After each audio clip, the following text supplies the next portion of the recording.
invite Jon Russman to share with us.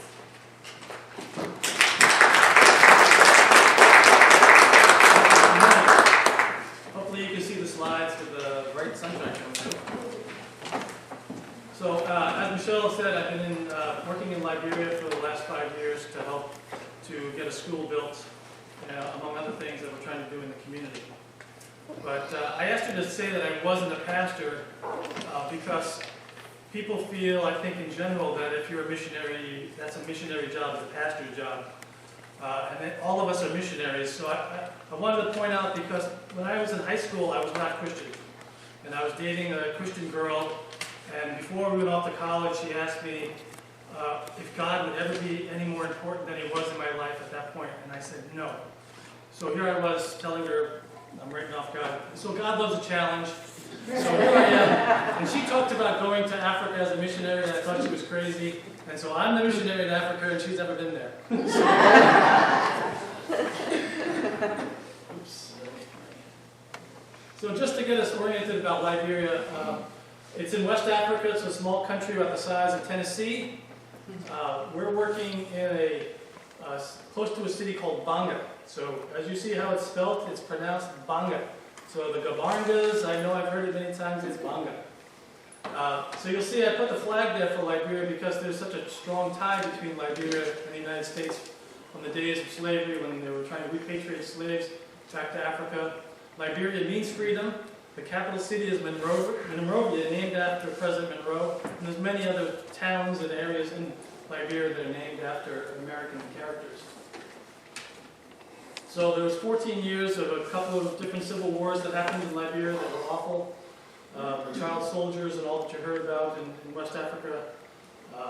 So there's a lot of infrastructure that was destroyed during the war, the schools, the churches. There's a lot of opportunity in Liberia for improvement. So nearly half the population is children. And of those children, about 1/3 are enrolled in school. So you don't want to be on this top 10 list and be number one, but Liberia is the #1 country for the lowest percentage of children enrolled in school. So there's a great opportunity to serve. So the village that we're working in is outside of Banga. It's a village called Deanville. And it's actually named after the chief. His family, the Dean family, donated this land, or the community built up on this land, so it's named Deanville after the village chief. And that building that you see there is their church in the middle. They call it a preaching point. That's their preaching point in the middle of the church, of the community. So in this particular community, a Christian faith is a real core value. So it's a good starting point for us to build out into the neighboring communities. So just some idea of things around the area. You see marketplaces that are like this.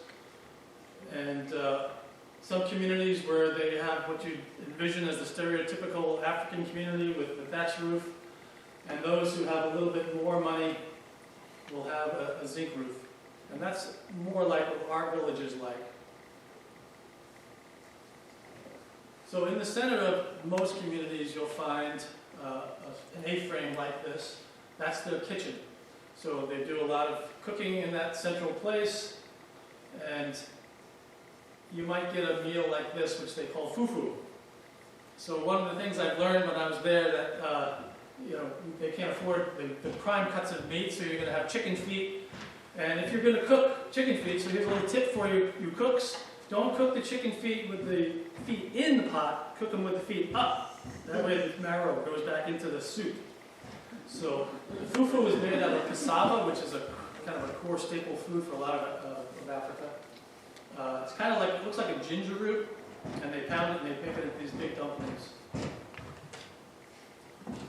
So back in 2014, I was there with a group of people to dedicate a 15-acre parcel of land that was donated for the construction of a school. Then Ebola hit West Africa, and I didn't get back to start our school construction until 2015. So I was expecting a piece of property. The section was supposed to be cleared for the school, and when I arrived, it was just bush. So we had to really start from scratch and get the community to clear land and all that. So on any given day, we could have 50 people working to construct the school. As you see, I'm the only Caucasian there. And so one of the things that's nice about spending a long time in a community, going back and forth, is that they get to know you, you become part of their family. And so they gave me a name, a Liberian name, Kule, which means bright. And so here I am, this very self-centered American thinking bright, they think I'm brilliant. And really what Kule means is light-skinned. So you might have a Liberian man that's light-skinned, who's still, a black man. They'll call him Kule also, so I'm just John Kule to them. So to give you an idea, the workers get $5 a day, and it's very hot. And one day we were working to dig a ditch that was about 300 feet long, and we needed some workers to dig this ditch for $5 for the day. We had 50 people that showed up in the morning looking for this job to dig a ditch all day long in the sun. So in constructing the school, you don't go to Lowe's and order a shipment of 2x4s and they drop them off at your site.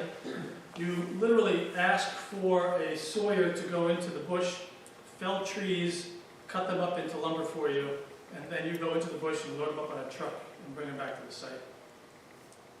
So the primary construction material is concrete because the insects are so voracious, they eat everything that's constructed of wood. So to build with the concrete, you need sand, and you need cement, and you need gravel. So you go to this, what I call the sand people. You go by the river where the people live, and their job is hauling sand out of the river, bucket by bucket, making these piles, and you negotiate to buy the pile of sand from this person and the next person. And then to get gravel, you don't order a dump truck to come and dump gravel there for you. You hire men to take boulders and break them up into gravel. So we had 5 men for 6 weeks that sat there breaking up rock boulders into these little pieces of gravel. And truckloads of gravel to build the school.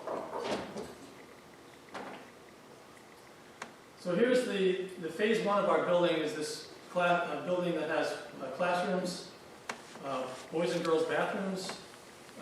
Michelle and Tony were really instrumental in getting us a great deal of grant money through the Rotary that helped us put sanitation systems in, drill wells, get furnishings for the school. There's quite a bit that the Rotary helped us with. And again, through this whole process, I've seen over and over again, God puts the right person in the right place at the right time for everything we've needed. Literally, my first presentation ever, before we started any of this, was to Michelle's church in Fitchburg. And that presentation turned into Michelle coming up and saying, I think I can get you some grant money. And I thought, wow, every presentation turns out like this.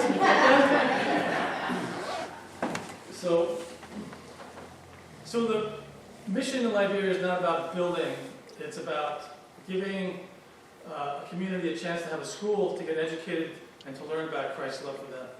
So right now we have 5 classes, preschool, which they call ABC, K1, K2, first grade, and second grade. We're building from the bottom up because you can have a 16-year-old who's in high school who's illiterate. We have 16-year-olds that are in second grade. So I wanted to repeat the Old Testament lesson today is about giving thanks to God for He's good and His love endures forever. So for me, the thankfulness is about God's love. And how do we share that?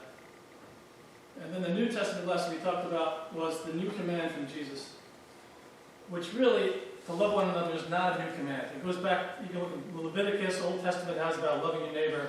The new part of it is, as I have loved you. So Jesus had a whole new model, a radical love that was different than others about how to love other people and share His love. So what is love in Liberia? How is that shared? What does it look like for us and for them? So love is about learning the culture. You can't come into Liberia and just plop an American school there. It's not going to work. You need to understand more about what their ways of doing things are, what their background is, the history, the whole Civil War impact on their lives. So, in Massachusetts, then you may know about Sturbridge Village, Old Sturbridge Village, right? It's recreation. People go there to see the old.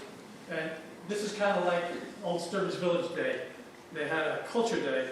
And so this is not what they normally look like. This is their celebration of their culture, dressing up and singing all native songs. So I happened to be there for that, to get some of that experience. So I thought I'd share a little with you.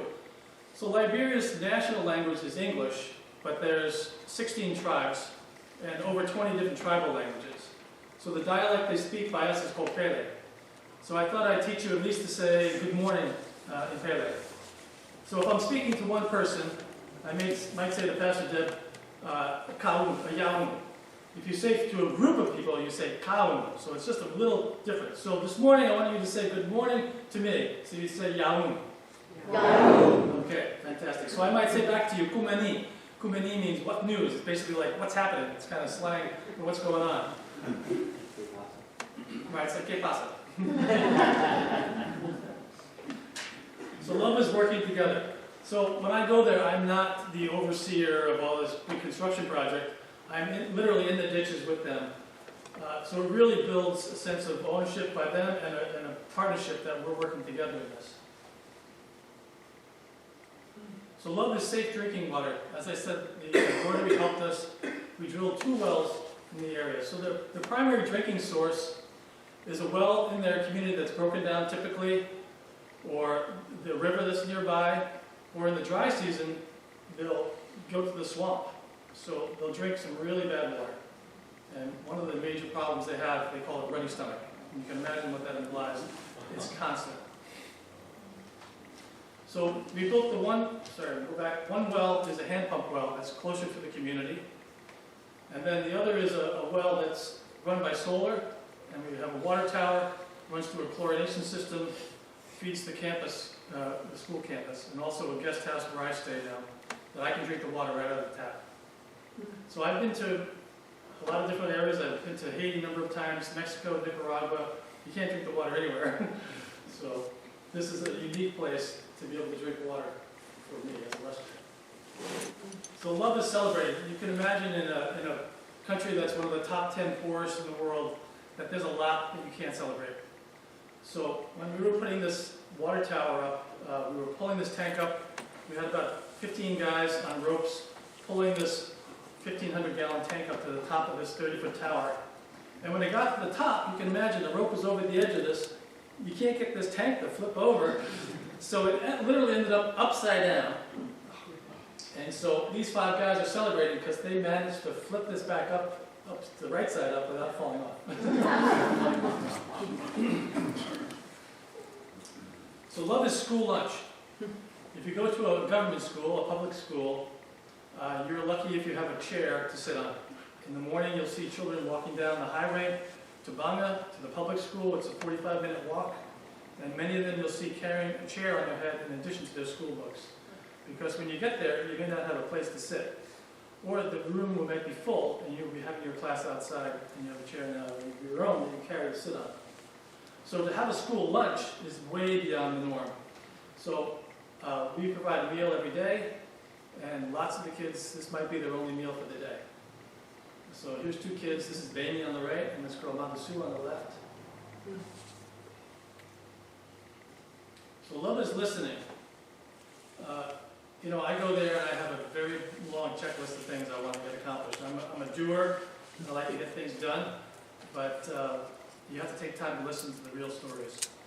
When I met this boy, Moses, back 4 years ago now, he told me he lived with his parents and his brother. But if you spend a little more time with Moses and you hear his real story, it turns out that his parents separated, and neither one of the new significant others, they're not married significant others, this boyfriend, girlfriend of his parents, biological parents, didn't want the children in the household. So they kicked them out of the house. So Moses and his brother James went and lived with the grandparents. So this is his grandparents, who also had in the household other extended family, and also this girl in the middle, which you can't see well, but her name is Musu, who's just a girl that lived in the bush and came to live with them and became kind of like the house help. So she would do the meal preparations with the grandmother and some other things. So there's really a whole backstory to most people's initial story that you hear. So love is protection. So one of the things we're doing besides building a school is trying to keep our children in the school. So malaria is a big problem. And as you go around and we looked in people's homes, many of them did not have nets or not sufficient nets to cover the whole family. So maybe the mom and dad would sleep on the net, but the kids weren't. So we got a donor to give us enough to distribute nets to the whole community. So the problem with just distributing nets is that there's a lot of myths behind malaria. So one particular myth by us is that if you eat too many plums, which is their local name for mangoes, if you eat too many mangoes, you'll get malaria. So part of the training is to dispel the myths and to stop them from using the nets in fashions that are not what they're meant for, which is fishing, gathering, small vegetables and nuts and things. Because number one, they're not meant for that, but they're also insecticide treated, so you're getting ill from using these nets for other food purposes. So love is recognition. So during the construction project, the workers, part of their pay is to get a meal. And for months and months, we had a crew of women that would rotate 3 a day that would make the meals for the workers. And one day I went up to the head of the community and I said, I think we really need to do something to recognize the women that are spending so much time to make these meals. So I said, let's do a reverse day where we bring in somebody to cook a meal and the workers serve the cooks their meal that day. So this was totally sending them over the edge because this was not something they ever do. There's very clear gender roles. Women cook, men do not cook. And so you should have seen some of the women were just giggling like this was the most amazing thing ever happening, that the men were serving them a meal. So love is serving. So here I am literally trying to serve during that luncheon the rice to the people, and I was pushed aside very quickly because I apparently wasn't serving fast enough, and I wasn't making the amount of rice big enough. So love is new opportunities. So when we first started construction, a group of men stayed in a small sheet metal building, 10 by 10 room. About 8 men stayed in there for about 6 months while we built a formal warehouse. And then later on, we purchased a block making machine. There's a way to make blocks out of local soils and a very, very small percentage of cement, so you're saving on materials and cost for the way you construct. So we got this machine from South Africa, and we did a vocational training, trained a bunch of people in the community how to use the machine.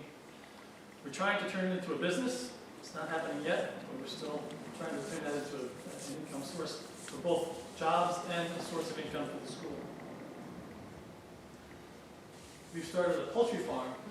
We have a nominal 750, and I'll say nominal because some of them turned out to be roosters, some of them have died of disease, and that's been a struggle. The chickens in the beginning were producing really well, but then a lot of factors in the environment are difficult to fight against. The value of the Liberian dollar has been dropping.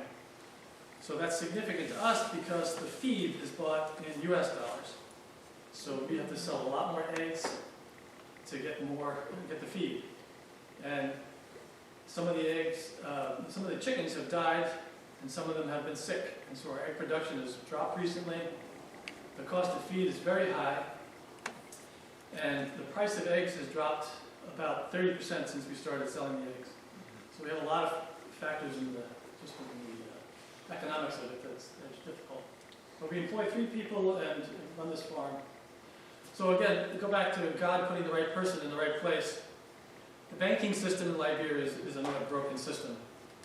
And I was in line, you wait about an hour outside the bank, and then you get inside the bank. It took me about, the best I've done is 4 hours to cash a check from the bank that is drawn on.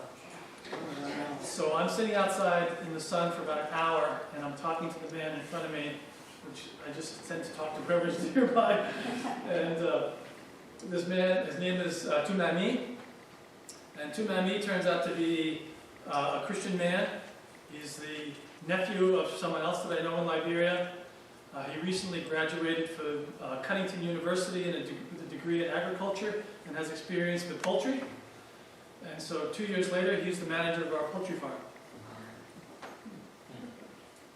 So we built a guest house on the campus, both as a place for me and other people that come to the school to be serving there can stay, but also as an income source. We're trying to develop as many income sources as possible to help the school become somewhat self-sufficient. It's going to be very difficult, but some self-sufficiency.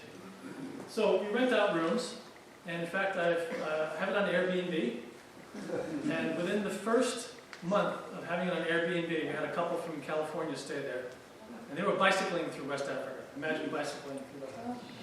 So they were going to stay a day, but they ended up staying a week and tutoring the children. So they would bring children out into the library and give them extra help on math and English. So another benefit of the Rotary is that we've put solar on the school. And now we have adult literacy classes in the evening, so that we don't interfere with their income generating time during the day, whether they're doing their garden work or selling in the market. So I don't know the current enrollment, but we had 25 adults out of the community last year taking this literacy class. So here's my friend Gorma, that lives in the village. Gorma speaks primarily Pele, and she's attending the adult literacy class. And this is what she said. Through a translator, I interviewed her, and I have this all on video, which is fantastic to listen to. But what she said is, my children go to GLTC, that's the name of our school, the Bongo Lutheran Training Center, GLTC, and they help me in the evening with my adult lesson. So here now we have this whole different level of literacy training, right? We have a dynamic of adults and children working together now. And she said, I didn't know how to write my name, now I can write my name. So this is the first time in her life she knows how to write her name. So we've distributed Bibles in the community, and they use the Good News Bibles as part of this literacy program. So love is caring teachers. So we now have more teachers in this photo, but getting qualified teachers is difficult too, because the education system is so broken. But we've been getting some qualified teachers, which is great. The man on the right is the principal. His name is Nathaniel Sumo. Sumo is a fantastic person, again, put there right for us. He is more or less a lay minister in the village, in the preaching point, and has a passion for education, and has a bachelor's degree, which is highly educated in Liberia. This is difficult to see, but loves new responsibilities that I mentioned about our chlorination system. So we've trained people in the community to take care of the water supply. So they check the chlorine levels, and they make sure that the pumps are running well and the solar's operating properly. Love is healing. So I was in the village one day, and this young man, also named Moses. Moses is a popular name. He's about 18. He's sitting there on a little bench, and he has his hand in a bowl with some green leaves and some water. And I said, Moses, what's the problem? And he pulls his hand out, and half of it is black and swollen, as you see here, necrotic. And he has clearly an infection in his hand. And he's trying to heal it with traditional healing, country medicine. So what they'll do is they'll take some roots or some leaves, and they steep it in water, just in a bottle of water for a couple of days, and then they use that to drink or to put on this injury to try to heal it. So he clearly was going to lose a finger or part of his hand because he was so totally black. So we helped to get some money to get him to a clinic, and a couple of days later, you could see the transition away. He was on antibiotics.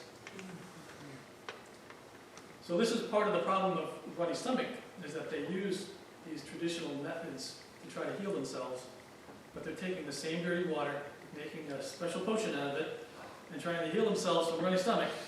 It's just a cycle that repeats itself. So love is forgiveness. So early on, we had some equipment stolen. So theft is a big problem, because anywhere there's development in a country where people are so poor, they do any means to try to help themselves. So some things were stolen. One of the two people that did the theft was caught, and I spent a couple of days at court to try to go through this system with them. But they let him go, and I figured maybe I could try to get out of my comfort zone thing and try to share forgiveness in a different way. So I went up to him one day, and people that were with me said that he was, very fearful that I was coming up to him, because here is the person that he stole stuff from, or his perspective was that he stole from me, which really he was stealing from the school. And I tried to give my forgiveness to him and tell him that, his next steps were up to him. He could help himself and try to come and help serve the school in some way. But I never heard from him again. So love is worshiping together. So just the experience of worshiping and hearing the same words that we speak here in the States. It talks about the Church Universal. And you hear the Apostles' Creed, you sing songs. Excuse me.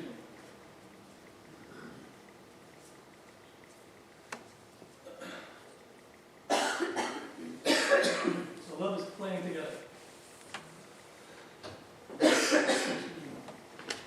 So I love that the children will jump on me and we play together, and I'm really part of the community.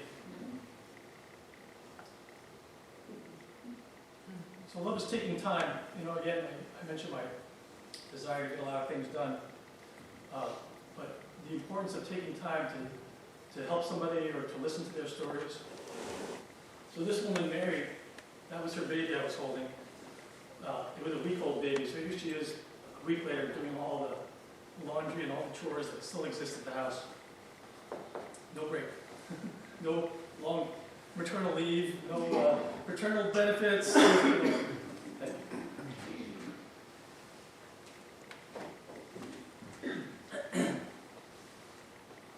So love is holding hands. So I noticed that there were different groups of people that I'd see holding hands, and I asked somebody about it one time, and they said, well, if you haven't seen somebody for a long time, you'll hold their hands when you first get to see them.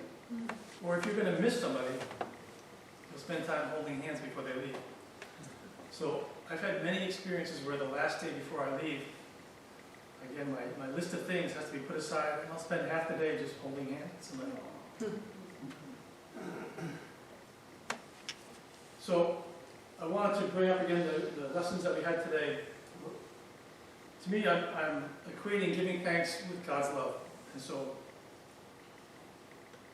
the last part of this verse from John really hits home what the whole thing is about. His command is to love one another as he loved people. And the end result of this is that they'll know that we are his disciples, and that other people will hopefully become his disciples. So thank you for listening, and you pray with me. Dear Lord, we thank you so much for the love that you've given us, and that we are now empowered to share with others. And thank you for our work in Liberia and for the things that you inspire us to do there, the support that you give us both there and here, and the leaders that you place in our path. We pray that you would continue to bless our mission, and for those here that are ministering in this area, the mission that's right outside our door. And we thank you for this in Jesus' name. Amen.